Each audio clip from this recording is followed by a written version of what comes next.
నమస్తే welcome to 9+ news. Telangana youth Congress అధ్యక్షుడు జక్కడి శివచరణ్ రెడ్డికి భారీ షాక్ తగిలింది. ఆల్ ఇండియా యూత్ కాంగ్రెస్ అధ్యక్షుడు ఉదయ్ భాను చిప్ ఆయనకు షోకాస్ నోటీసులు జారీ చేశారు.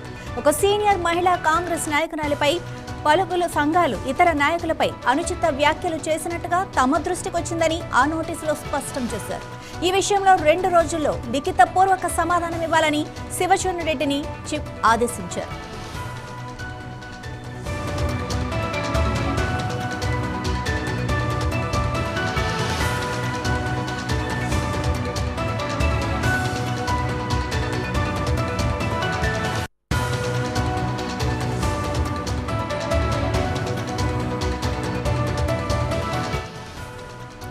సరైన సమాధానం ఇవ్వటంలో శివచరణ్ రెడ్డి విఫలమైతే క్రమశిక్షణ చర్యలు తప్పవని ఆ నోటీసులో చిప్ స్పష్టంగా పేర్కొన్నారు.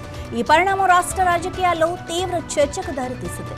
జిక్కిడికి సంబంధించిన ఒక ఆడియో సంభాషణ ఇటీవల వెలుగులోకి వచ్చింది. సీనియర్ మహిళా కాంగ్రెస్ నాయకురాలు ఈశ్వరమ్మ యాదవ్ ఇతర కుల సంఘాలు నాయకులను అగౌరవపరిచారని ఆరోపణలు వచ్చాయి. ఇది బీసీ నాయకులు సంఘాల మధ్య తీవ్ర అసంతృప్తిని రాజేసింది.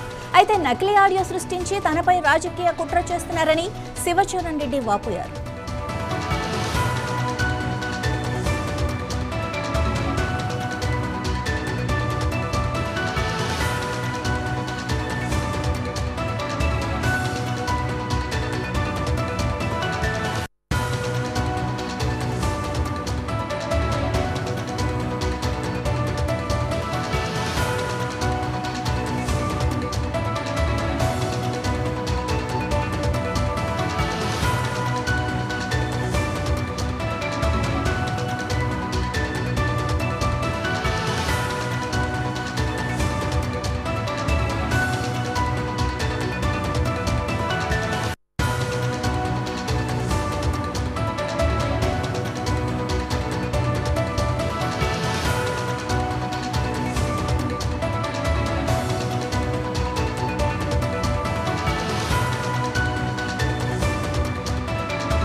బీఆర్ఎస్